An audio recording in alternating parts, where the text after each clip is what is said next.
বেদ পাঠশালা। রীতি দুয়ার দাও খুলে করো শ্রবণ, প্রভুরই বচন বেদ পাঠশালা। বেদ পাঠশালা অনুষ্ঠানের সকল শ্রোতাবন্ধুকে জানায় প্রীতি ও শুভেচ্ছা। এই অনুষ্ঠানের মাধ্যমে আপনি জানতে পারবেন কিভাবে আরও ঈশ্বরের নিকটবর্তী হওয়া যায়। তাহলে শুনুন আজকের অনুষ্ঠান বেদ পাঠশালা।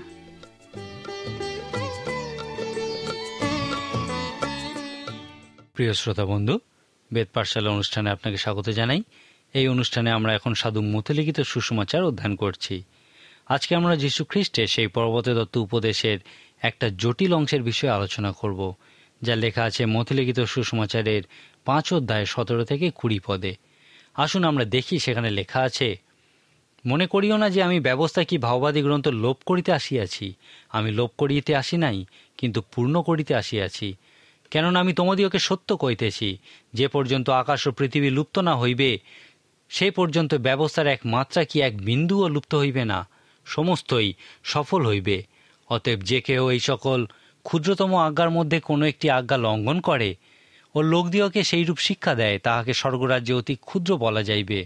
কিন্তু যে কেহ সেই সকল পালন করে ও শিক্ষা দেয়, তাহাকে স্বর্গরাজ্যে মহান বলা যাইবে। কেননা আমি তোমাদিওকে কহিতেছি, অধ্যাপক ও ফরিসীদের অপেক্ষা তোমাদের ধার্মিকতা যদি অধিক না হয়, তবে তোমরা কোনো মতে স্বর্গরাজ্যে প্রবেশ করিতে পারিবে না। গতদিনে আমরা দেখেছিলাম যে এই পর্বতদত্ত উপদেশের মূল বিষয়টা সেই আচরণ বিষয়ক উপদেশের মধ্যে দিয়ে বলা হয়েছে, এবং এই পর্বতদত্ত উপদেশের বাকি অংশে এই বিষয়ের প্রয়োগ দেখতে পাওয়া যায়। যে অংশটা আমরা পড়লাম, এখানে যীশু খ্রিস্ট আমাদেরকে দুটি বিষয়ের কথা বলেছেন। প্রথমত তিনি তার শিষ্যদের সম্পর্কে বলেছেন, যারা তার সমাধানের উত্তর ও অংশ। অনেক মানুষই ব্যক্তিগত ধার্মিকতার বিষয় গুলিয়ে ফেলে। এই 4টি পদে যীশু খ্রিস্ট বলেছেন, যদি তোমরা আমার এই উপদেশ বুঝতে পারো, তাহলে তোমরা ধার্মিক হবে, এবং তোমাদের ব্যক্তিগত ধার্মিকতা সেই সমস্ত ধর্মগুরু বা ব্যবস্থার শিক্ষকদের থেকে অনেক বেশি বৃদ্ধিপ্রাপ্ত হবে। দ্বিতীয় বিষয়রূপে এখানে যীশু খ্রিস্ট বলেছেন শাস্ত্রের দর্শনের বিষয়। এখন সেই পর্বতের পাদদেশে অবস্থানরত সমস্যাগ্রস্ত সেই সমস্ত মানুষের দিকেও দেখতে হবে। মনে রাখুন, যেই উপদেশের যথার্থ প্রয়োগ সেই অপেক্ষারত জনতার মধ্যেই নেমে আসার পর প্রকাশ পাবে, যেখানে একজন খ্রিস্ট বিশ্বাসী অবিশ্বাসী সংস্কৃতির উপর প্রভাব বিস্তার করে। যীশুখ্রিস্ট এখানে বলেছেন, তোমরা কি সেই জনতাকে দেখতে পাচ্ছ? তোমরা যতক্ষণ না ব্যক্তিগতভাবে ধার্মিক প্রতিপন্ন হচ্ছ, ততক্ষণ তোমরা ওই সমস্ত সমস্যাগ্রস্ত মানুষের কাছে সমাধানস্বরূপ হতে পারবে না, বা তাদের প্রশ্নের উত্তরস্বরূপও হতে পারবে না। অতএব আমার সমাধান ও উত্তর হওয়ার জন্য তোমাকে অবশ্যই সঠিক বিষয়টি সম্পন্ন করতে হবে। যীশু খ্রিস্ট এখানে বলছেন যে ঈশ্বরের ব্যবস্থা সম্পর্কে আমার একটা দর্শন আছে। যীশু খ্রিস্ট ঈশ্বরের ব্যবস্থার বিষয়ে পবিত্র শাস্ত্রের কথাই বলেছিলেন, এবং ঈশ্বরের এই ব্যবস্থাকে আজকের দিনে আমরা পুরাতন নিয়ম বলি। যীশু খ্রিস্ট এখানে তার শিষ্যদের বলেছেন, আমার সমাধান ও উত্তর হওয়ার জন্য তোমাদেরকে অবশ্যই ঈশ্বরের ব্যবস্থা বুঝতে হবে এবং জানতে হবে যে কিভাবে তা প্রয়োগ করা যায়। মথে লিখিত সুসমাচারের এই 5 অধ্যায়ে যীশু খ্রিস্ট 6 বার বলেছেন, তোমরা শুনিয়াছ উক্ত হইয়াছিল, কিন্তু আমি তোমাদিওকে বলিতেছি।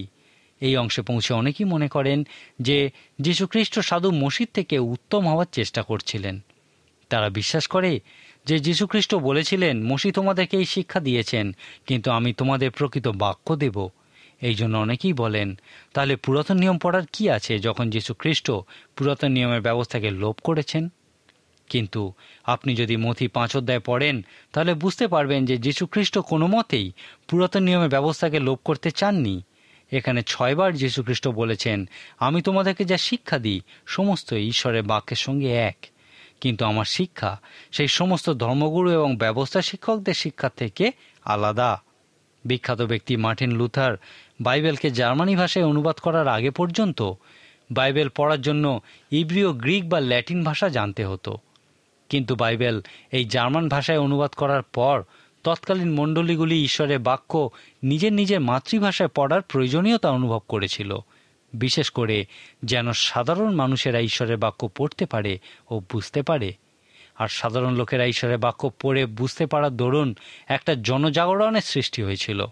মার্টিন লুথার এই জাগরণের নেতৃত্ব দিয়েছিলেন এবং তারা তৎকালীন রোমান ক্যাথলিক মণ্ডলীগুলির শিক্ষার বিরুদ্ধে প্রতিবাদ করেছিলেন, কারণ তাদের মতে এই শিক্ষা বাইবেল ভিত্তিক ছিল না।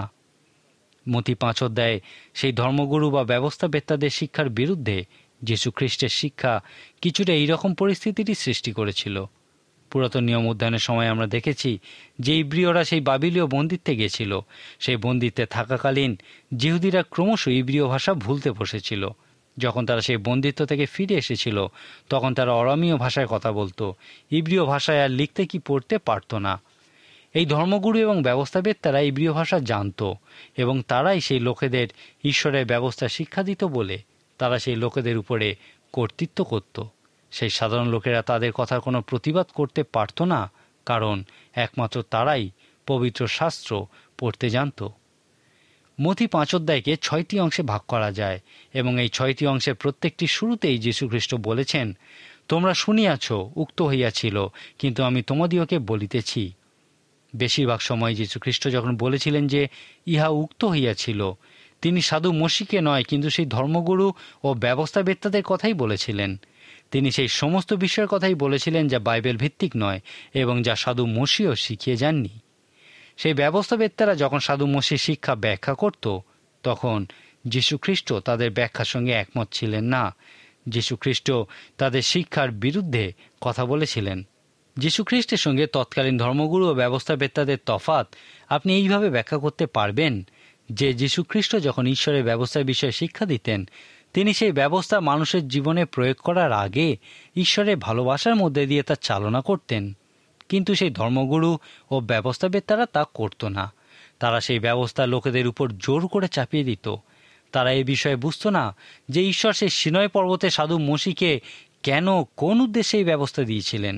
এই ব্যবস্থা দেওয়ার ক্ষেত্রে ঈশ্বরের উদ্দেশ্য ছিল যেন মানুষের ভালো হয়।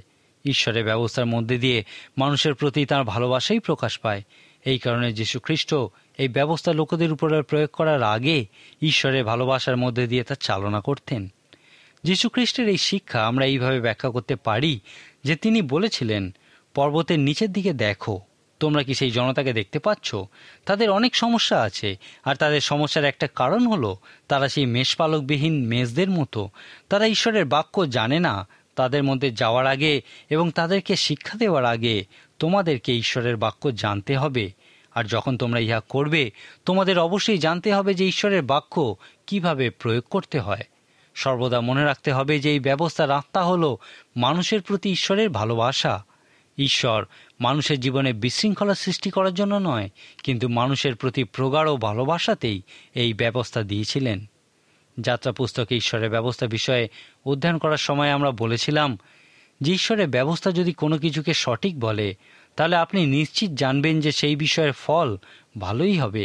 আবার এই ব্যবস্থা কোনো কিছুকে সঠিক নয় বলার অর্থ হলো সেই বিষয়ের ফল খারাপ হবে।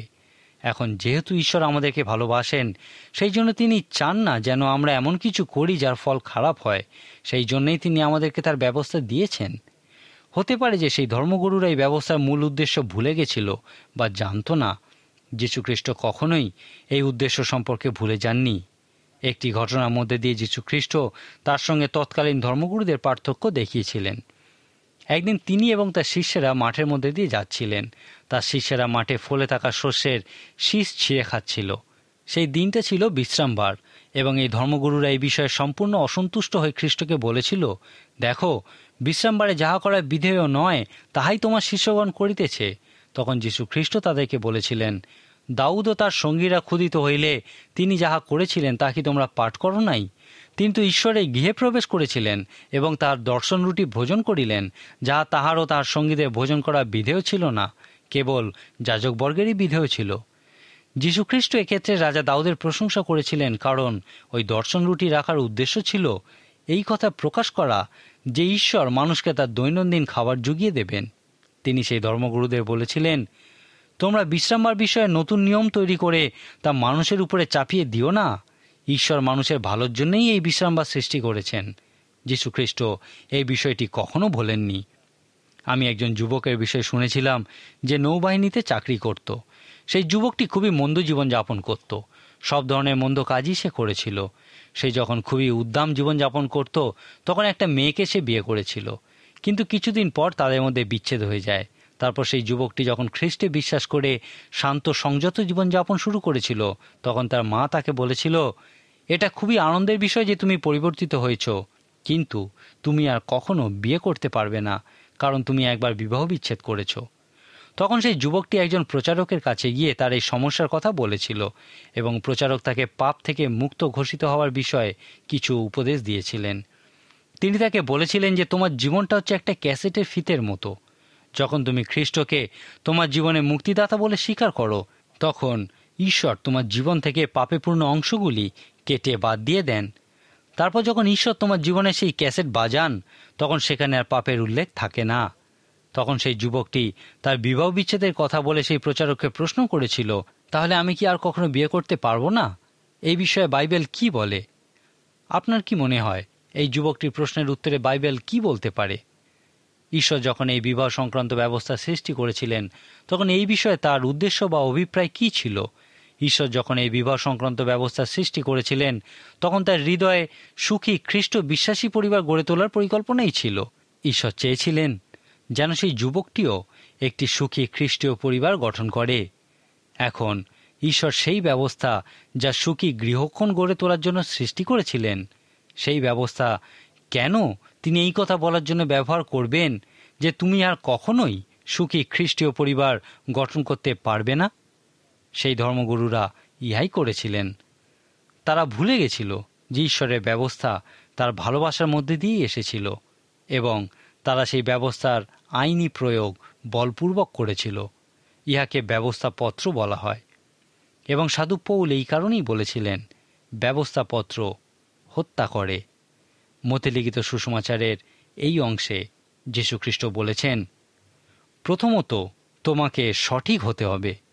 যখন তুমি আমার শাস্ত্রীয় দর্শনের বিষয়ে বুঝতে পারবে, তোমার ধার্মিকতা সেই সমস্ত ধর্মগুরু ও ব্যবস্থাবেত্তাদের ধার্মিকতার থেকে অনেক বেশি খাঁটি হবে। তিনি আরও বলেছেন যে পবিত্র শাস্ত্রের বিষয়ে আমার দর্শনের অন্তত কিছু অংশ তোমাদের শিক্ষা করার প্রয়োজন আছে। মথির 5 অধ্যায়ে একটা বড় অংশ জুড়ে যীশুখ্রিস্ট তার শিক্ষার সঙ্গে সেই ধর্মগুরুদের শিক্ষার তুলনা করেছিলেন। সেখানে আমরা 6টি অনুচ্ছেদ দেখতে পাই, যার প্রত্যেকটি শুরু হয়েছে যীশুখ্রিস্টের এই কথার দ্বারা, তারা এই যাবৎ তোমাদের শিক্ষা দিয়েছে, এখন আমি তোমাদের শিক্ষা দিচ্ছি। আমাদের সঙ্গে সেই পর্বতের পাদদেশে উপস্থিত জনতার সম্পর্কের বিষয়ে যীশুখ্রিস্ট আমাদেরকে একটার পর একটা অনুচ্ছেদ দিয়েছেন। প্রথম অনুচ্ছেদে তিনি ভাইয়ের সঙ্গে আমাদের সম্পর্কেও কিরূপ হওয়া উচিত সেই বিষয়ে ব্যাখ্যা করে বলেছেন, তোমরা শুনিয়াছ পূর্বকালীয় লোকেদের নিকট উক্ত হইয়াছিল, তুমি নরহত্যা করিও না, আর যে নরহত্যা করে সে বিচারের দায় পড়িবে। কিন্তু আমি তোমাদিগকে কহিতেছি, যে কেহ আপন ভ্রাতার প্রতি ক্রোধ করে সে বিচারের দায় পড়িবে। আর যে কেহ আপন ভ্রাতাকে বলে রে নির্বোধ, সে মহাসভার দায় পড়িবে। আর যে কেউ বলে রে মূঢ়, সে অগ্নিময় নরকের দায় পড়িবে। অতএব তুমি যখন যজ্ঞবেদীর নিকট আপন নৈবেদ্য উৎসর্গ করিতেছ, তখন সেই স্থানে যদি মনে পড়ে যে তোমার বিরুদ্ধে তোমার ভ্রাতার কোনো কথা আছে, তবে সেই স্থানে বেদীর সম্মুখে তোমার নৈবেদ্য রাখো আর চলিয়া যাও। প্রথমে তোমার ভ্রাতার সহিত সম্মিলিত হও, পরে আসিয়া তোমার নৈবেদ্য উৎসর্গ করিও। এখানে যীশুখ্রিস্ট বলতে চেয়েছিলেন, তোমরা যখন এই পর্বত থেকে নামবে, তখন তোমাকে মানুষের সঙ্গে সম্পর্ক স্থাপন করতে হবে। সেখানে ভিন্ন ধরনের মানুষ আছেন। প্রথমত সেখানে এমন মানুষ আছেন যাদেরকে তুমি ভাই বলে থাকো। এখন আমি তোমাকে তোমার ভাইয়ের সঙ্গে সম্পর্কের বিষয়ে কিছু বলবো। তোমাকে এই সম্পর্ক স্থাপন করতে হবে। আমাদের পক্ষে সর্বদা খুব সহজেই অন্য বিশ্বাসীদের সঙ্গে সম্পর্ক স্থাপন করা সম্ভব হয় না। কোনো একজন বিখ্যাত ব্যক্তি তার লেখা বইতে বলেছিলেন, কোনো বিশ্বাসীর কাছে সবথেকে বড় সমস্যা হলো অন্য বিশ্বাসীরা। কিন্তু যীশুখ্রিস্ট বলেছিলেন, যদি তোমরা আমার সমাধান ও উত্তরের অংশ হতে চাও, তাহলে তোমাদের অবশ্যই অন্য বিশ্বাসীদের সঙ্গে সুসম্পর্ক স্থাপন করতে হবে। খ্রিস্টের পর্বততত্ত্ব উপদেশ আমাদেরকে শিক্ষা দেয় যে যীশুখ্রিস্টে বিশ্বাস হলো এমন একটা বিষয় যার একটা লিখিত ভাগ আছে এবং একটা ব্যবহারিক ভাগ আছে। এই ব্যবহারিক ভাগে লিখিত ভাগ বা পুঁথিগত বিদ্যার ব্যবহারিক প্রয়োগ করা হয় এবং এই অংশটা প্রকৃতই কঠিন। পর্বতের উপরে যীশুখ্রিস্টের শিক্ষা হলো এই লিখিত ভাগ। আর যখন তার শিষ্যরা সেই পর্বতের পাদদেশে ওই জনতার সঙ্গে মিশে যায় এবং তার শিক্ষা অনুযায়ী জীবনযাপন করে, সেটা হলো ব্যবহারিক ভাগ। সেই জন্যই যীশুখ্রিস্ট বলেছেন, তোমাকে অবশ্যই তোমার ভাইয়ের সঙ্গে সম্পর্ক সঠিক করতে হবে। যদি তুমি তোমার ভাইয়ের সঙ্গে সঠিক সম্পর্ক না বজায় রাখতে পারো, তাহলে কিভাবে সমস্ত পৃথিবীকে তুমি জয় করবে? এখানে অগ্রগণ্যতার বিষয়টি লক্ষ্য করুন। যীশুখ্রিস্টের পরীক্ষা অধ্যয়নের সময় আমরা বলেছিলাম যে এই বিষয়ে বাইবেল প্রায়শই একটা উপদেশ দেয়, যাকে মাত্র দুটি কথায় প্রকাশ করা যায়। তা হল, প্রথমে ঈশ্বর সর্বদাই প্রথম স্থানে আছেন।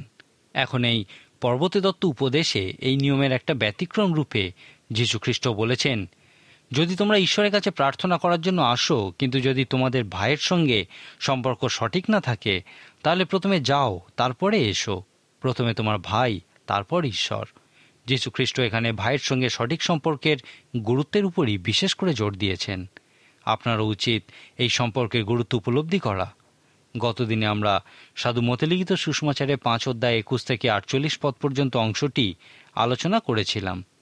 বাইবেলের কিছু কিছু অনুবাদ এই অংশটিকে 6টি অনুচ্ছেদে ভাগ করে। এই 6টি অনুচ্ছেদের প্রত্যেকটিতেই যীশুখ্রিস্ট আমাদেরকে দেখিয়েছেন কিভাবে আমাদের জীবনে বিভিন্ন ধরনের মানুষের সঙ্গে সম্পর্ক স্থাপন করা উচিত। প্রথম অনুচ্ছেদে যীশুখ্রিস্ট বলেছেন আমাদের ভাই বা অন্য বিশ্বাসীর সঙ্গে কিভাবে সম্পর্ক স্থাপন করতে হবে। এর পরের অনুচ্ছেদে যীশুখ্রিস্ট আমাদের বিপক্ষ বা প্রতিদ্বন্দ্বীর সঙ্গে কীরকম সম্পর্ক হওয়া উচিত সেই বিষয়ে বলেছেন। পরে তিনি শত্রুর সঙ্গে আমাদের সম্পর্কের বিষয়ে বলেছেন। এখন একজন বিপক্ষ এবং শত্রুর মধ্যে পার্থক্য কি? একজন বিপক্ষ হচ্ছে আপনার প্রতিদ্বন্দ্বী। এই পৃথিবী হচ্ছে প্রতিদ্বন্দ্বিতায় পরিপূর্ণ। সুতরাং এই অংশটি আমাদেরকে আমাদের প্রতিদ্বন্দ্বীর সঙ্গে শান্তিতে বাস করার কথা বলে, যে আমাদেরকে অভিজ্ঞতা অর্জন করতে সাহায্য করে। যীশুখ্রিস্ট এই শিক্ষাই দিয়েছেন। অনেক মানুষই আছেন যারা তাদের প্রতিদ্বন্দ্বীর বিষয়ে তাদের বিপক্ষে আইনি ব্যবস্থা নেওয়ার কথা বলে, কিন্তু যীশুখ্রিস্ট বলেন, না না না, যতদূর সম্ভব চেষ্টা করো যেন তুমি তোমার প্রতিদ্বন্দ্বীর সঙ্গে শান্তিতে বাস করতে পারো। পরের অনুচ্ছেদে যীশুখ্রিস্ট নারীদের উদ্দেশ্যে নির্দেশ দিয়েছেন। এই প্রসঙ্গে একটা বিষয় আমরা মনে করতে পারি যে সেই পর্বতের উপরে পুরুষেরাই ছিল, কারণ তিনি তাদের কাছে নারীদের সম্পর্কে নির্দেশ দিয়েছিলেন। তিনি তাদেরকে সাধারণভাবে নারীদের সঙ্গে সম্পর্কের বিষয় এবং তাদের স্ত্রীদের সঙ্গে সম্পর্কের বিষয়ে শিক্ষা দিয়েছিলেন। যীশুখ্রিস্ট সেই পুরুষদের নারীদের সম্পর্কে শিক্ষা দিয়ে বলেছিলেন, তোমরা শুনিয়াছ উক্ত হইয়াছিল, তুমি ব্যভিচার করিও না। কিন্তু আমি তোমাদিওকে বলিতেছি, যে কেহ কোন স্ত্রীলোকের প্রতি কামভাবে দৃষ্টিপাত করে, সে তখনই মনে মনে তাহার সহিত ব্যভিচার করিল। আর তোমার দক্ষিণ চক্ষু যদি তোমার বিঘ্ন জন্মায়, তবে তাহা উপড়াইয়া দূরে ফেলিয়া দাও। কেননা তোমার সমস্ত শরীর নরকে নিক্ষিপ্ত হওয়া অপেক্ষা বরং এক অঙ্গের নাশ হওয়া তোমার পক্ষে ভালো। আর তোমার দক্ষিণ হস্ত যদি তোমার বিঘ্ন জন্মায়, তবে তা কাটিয়া দূরে ফেলিয়া দাও। কেননা তোমার সমস্ত শরীর নরকে যাওয়া অপেক্ষা বরং এক অঙ্গের নাশ হওয়া তোমার পক্ষে ভালো। এখানে আবার আমরা দেখি যে যীশুখ্রিস্টের এই শিক্ষাটিকেও অনেক সময় ভুল বোঝা হয়। অনেকেই মনে করেন যে কোনো স্ত্রীলোকের দিকে মন্দ দৃষ্টিতে তাকানো বা কোনো স্ত্রীলোকের সঙ্গে ব্যভিচার করা একই বিষয়, এবং যীশুখ্রিস্ট এই শিক্ষাই দিয়েছিলেন। কিন্তু যীশুখ্রিস্ট প্রকৃতপক্ষে ইহা বলেননি। যীশুখ্রিস্ট যা বলেছিলেন সেই বিষয়টার গুরুত্ব বোঝানোর জন্য আমি আরেকবার সমস্ত বিষয়টা বলতে চাই। তিনি এখানে বলেছেন, তোমরা ওই পর্বতের পাদদেশে দেখো, সেখানে ওই সমস্ত সমস্যা কি তোমরা দেখতে পাচ্ছ? ওই সমস্ত সমস্যার মধ্যে অনেকগুলি পুরুষ ও স্ত্রীর মধ্যে সঠিক সম্পর্ক না থাকার কারণেই সৃষ্টি হয়েছে। এখন আমার সমাধান উত্তর হওয়ার জন্য তোমাদের অবশ্যই সেই সম্পর্ক সঠিক করতে হবে। তোমাদের অবশ্যই এই সম্পর্কজনিত পাপ নিয়ন্ত্রণ করতে হবে। যীশুখ্রিস্ট এখানে বিশেষ করে এই পাপেরই সমাধানের বিষয়ে শিক্ষা দিয়েছিলেন। তিনি বলেছেন, যদি তোমরা প্রকৃতপক্ষে এই পাপ না করতে চাও, তাহলে তাকিও না। চোখ তুলে ফেলে দেওয়ার অর্থ হচ্ছে, যদি আপনার দৃষ্টির কারণে আপনি এই পাপ করে থাকেন, তাহলে এইভাবে দৃষ্টিপাত বন্ধ করুন। 325 খ্রিস্টাব্দে মণ্ডলীগতভাবে এই সিদ্ধান্ত নেওয়া হয়েছিল যে অঙ্গহানি করা অনুচিত। একজন বিখ্যাত ব্যক্তি এই অংশটি পড়ার পর তার একটি অঙ্গ কেটে ফেলে দিয়েছিলেন, কিন্তু যীশুখ্রিস্ট এখানে এই শিক্ষা দিতে চাননি। যীশুখ্রিস্ট এই শিক্ষা দিতে চাননি যেন মানুষ প্রার্থনা করে, ঈশ্বর, আমার মধ্যে থেকে স্ত্রী পুরুষের শারীরিক সম্পর্কযুক্ত ইন্দ্রিয় দূর করো, যেন আমি পাপ না করি। ঈশ্বর এই সম্পর্কে সৃষ্টি করেছেন এবং ইহা পবিত্র ও সুন্দর। যীশুখ্রিস্ট এই শিক্ষা দিয়েছিলেন যেন মানুষ প্রার্থনা করে, ঈশ্বর, এই সম্পর্ক নিয়ন্ত্রণে রাখতে আমাকে সাহায্য করো। যীশু খ্রিস্ট বলেছিলেন, যদি তোমরা ঈশ্বরকে তোমাদের এই সম্পর্ক নিয়ন্ত্রণ না করতে দাও, তাহলে তোমরা আমার সমাধান ও উত্তরের অংশ হতে পারবে না। এমন অনেক মানুষ আছেন যারা খ্রিস্টের এই সমাধান ও উত্তরের অংশ হয়েছিলেন এবং ঈশ্বরের রাজ্যে কাজ করছিলেন, কিন্তু এই শারীরিক সম্পর্কযুক্ত পাপের কারণে তারা সেই সমাধান ও উত্তর থেকে এখন অনেক দূরে অবস্থান করছেন। তারা কখনো শেখেননি যে কিভাবে ঈশ্বরকে এই সম্পর্ক নিয়ন্ত্রণ করতে দিতে হয়। যীশু খ্রিস্টের এই শিক্ষা সংক্ষেপে এইভাবে প্রকাশ করা যায়: শারীরিক সম্পর্কজনিত পাপ দৃষ্টিপাত করার মধ্যে দিয়েই শুরু হয়। পাপ চিন্তা থেকেই জন্ম নেয়। সাধু জাকবের পুস্তকের প্রথম অধ্যায়ে আমরা পাপের বিষয়ে বিশেষ কিছু লেখা দেখতে পাই। প্রথমেই আমরা প্রলোভনের বিষয় দেখি, তারপর আমরা সেই প্রলোভনের বিষয়ে অবিরত চিন্তা করতে থাকি। বাইবেলে একে কামনা বলে। যীশুখ্রিস্ট এখানে বলেছেন যে পাপ এই প্রলোভন, দৃষ্টিপাত এবং কামনার দ্বারাই শুরু হয়। এখানে তিনি যে শিক্ষা দিচ্ছেন তা হলো, আপনি কি পাপ করতে চান বা আপনি কি পাপ করতে চান না? যদি পাপ করতে না চান, তাহলে ইহা শুরু হওয়ার আগেই বন্ধ করুন। সেই দিকে তাকাবেন না এবং কামনাও করবেন না, কারণ যদি আপনি তাকান তাহলে অবশ্যই কামনা করবেন এবং প্রলোভিত হবেন। আর যখন আপনি এই প্রলোভনের শিকার হন, তখন আপনি পাপ করেন এবং বাইবেল বলে পাপের বেতন মৃত্যু। সমাজসেবী অনেক সংস্থা বা মানুষই এই ধারণা পোষণ করেন যে ব্যভিচার করা খুবই মন্দ একটা বিষয়, কিন্তু তারা এক্ষেত্রে সেই মহান 10 আজ্ঞার 7ম আজ্ঞার বিষয়ে উল্লেখ করে না, যা বলে ব্যভিচার করো না। তারা এই ব্যভিচারের পরিণতির উপর নির্ভর করেই এই কথা বলে। তারা আরও বলে যে মানুষ প্রলোভনে পড়ার পর ব্যভিচার করে না বা পতিত হয় না, তারা এর অনেক আগেই পতিত হয়। তারা এই সিদ্ধান্ত নেয় যে যদি আমি করতে পারি তাহলে আমি করব। আজকের দিনে ব্যভিচার করা খুবই সহজ, কারণ অনেক মানুষ এই রকমই মনোভাব পোষণ করেন। যীশুখ্রিস্ট ব্যভিচারের এই ভয়ঙ্কর পরিণতির কথাই বলেছিলেন। চিন্তা করুন, এই ব্যভিচারের ফলে সন্তানের উপর কীরকম প্রতিক্রিয়া হয়। সন্তানের অধিকারের বিষয়ে চিন্তা করুন। যীশুখ্রিস্ট বলেছিলেন, যদি তোমরা আমার সমাধান ও উত্তরের অংশ হতে চাও, তাহলে তোমাদের অবশ্যই শিখতে হবে যে পরিবার ও বিবাহ সংক্রান্ত এই ব্যবস্থা হলো পবিত্র ব্যবস্থা। ব্যভিচার এই পবিত্র ব্যবস্থা ভঙ্গ করে। পরের অনুচ্ছেদে যীশুখ্রিস্ট পুরুষদের সঙ্গে তাদের স্ত্রীদের সম্পর্কে বিষয় বলেছেন। যীশুখ্রিস্ট এখানে বলেছেন যে তোমার স্ত্রীর সঙ্গে তোমার সম্পর্ক হলো চিরস্থায়ী। তিনি বিবাহ বন্ধনকে অবিচ্ছেদ্য রূপে শিক্ষা দিয়েছেন। এখন যীশুখ্রিস্ট কেন এই বন্ধনকে অবিচ্ছেদ্য বলেছেন? এই বন্ধনকে অবিচ্ছেদ্য বলার একটা কারণ হলো সন্তানের অধিকার। সন্তানের একটা স্থায়ী সুস্থ পরিবারে জন্মগ্রহণ করে বেড়ে ওঠার অধিকার আছে। যদি বিবাহবন্ধন চিরস্থায়ী না হয়, যদি অবাধে ব্যভিচার চলতে থাকে, তাহলে সন্তানের সুরক্ষা কিভাবে সম্ভব? বিবাহ বিচ্ছেদ আজকের দিনে মহামারীর আকার ধারণ করেছে, আর তার একটা প্রধান কারণ হলো এই ব্যভিচার। যীশুখ্রিস্ট এই জন্যেই স্ত্রী বা স্বামীর সঙ্গে সঠিক সম্পর্কের বিষয়ে জোর দিয়েছেন। এই ব্যভিচারের বিপক্ষে আপনি যে পদক্ষেপ নিতে পারেন তা হলো এই বিষয়ে নিশ্চিত হওয়া যে আপনার প্রয়োজন বাড়িতেই যেন পূর্ণ হয়, এবং সেই জন্য প্রয়োজন আপনার স্ত্রী বা স্বামীর সঙ্গে একটা সুখী শারীরিক সম্পর্ক। মথি 5 অধ্যায় শেষের দিকে যীশুখ্রিস্ট মানুষকে তাদের ব্যবসা বাণিজ্যের ক্ষেত্রে ভাষার সংযমের বিষয়ে শিক্ষা দিয়েছেন। তারপর তিনি প্রতিবেশী এবং শত্রুর সঙ্গেও কীভাবে চলতে হবে সেই বিষয়ে শিক্ষা দিয়েছেন। এই 6টি অনুচ্ছেদেই যীশুখ্রিস্ট সম্পর্ক গঠনের বিষয়ে শিক্ষা দিয়েছেন। আপনাকে অবশ্যই ধার্মিক হতে হবে। আপনাকে অবশ্যই ঈশ্বরের বাক্য আপনার জীবনে, আপনার প্রতিবেশীর জীবনে এবং আপনার সমস্ত সম্পর্কের ক্ষেত্রে কিভাবে প্রয়োগ করতে হবে তা বুঝতে হবে। যীশুখ্রিস্ট আপনার সমস্ত সম্পর্কের ক্ষেত্রে বিশেষ আগ্রহী। মথি 5 অধ্যায়ে এই অংশের ইহাই হল মূল বিষয়। যখন আপনি এই অংশটি পড়বেন, তখন অবশ্যই মনে রাখবেন যে যীশুখ্রিস্ট এই সমস্ত কিছুই আপনি কিভাবে সেই সমস্ত সমস্যাগ্রস্ত মানুষদের কাছে তার সমাধান ও উত্তরের অংশ হতে পারেন সেই প্রসঙ্গেই বলেছেন। আমি বিশ্বাস করি আপনি সেই সমস্ত সমস্যার সমাধানে পরিণত হয়েছেন, আর যদি এখনও না হয়ে থাকেন, তাহলে ঈশ্বরের কাছে এই বিষয়ে সাহায্য প্রার্থনা করুন। তিনি অবশ্যই আপনাকে সাহায্য করবেন। আজকের মতো তাহলে এখানেই শেষ করি। আগামী দিন আপনি অবশ্যই আবার আমাদের সঙ্গে এই অনুষ্ঠানে উপস্থিত থাকবেন। ঈশ্বর আপনার মঙ্গল করুন। প্রিয় শ্রোতা বন্ধু, বেদ পাঠশালা অনুষ্ঠানটি কেমন লাগলো? এবং আপনি যদি বিনামূল্যে বাইবেল অধ্যয়ন সহায়ক পুস্তিকা পেতে চান, তাহলে পত্রের মাধ্যমে, ইমেলে অথবা ফোনে আপনি আমাদের সাথে যোগাযোগ করতে পারেন। আমাদের ফোন নম্বর হল 24380045। ইমেলের জন্য লিখুন bengalivp@radio882.com। শেষে জানাই আমাদের ঠিকানা বেদ পাঠশালা, পোস্ট বক্স নম্বর 16925, কলকাতা 700034। আমাদের আরেকটি ঠিকানা হল বেদ পাঠশালা, জিপিও বক্স নাম্বার 87, শিলিগুড়ি 1। তাহলে আবার দেখা হবে। নমস্কার।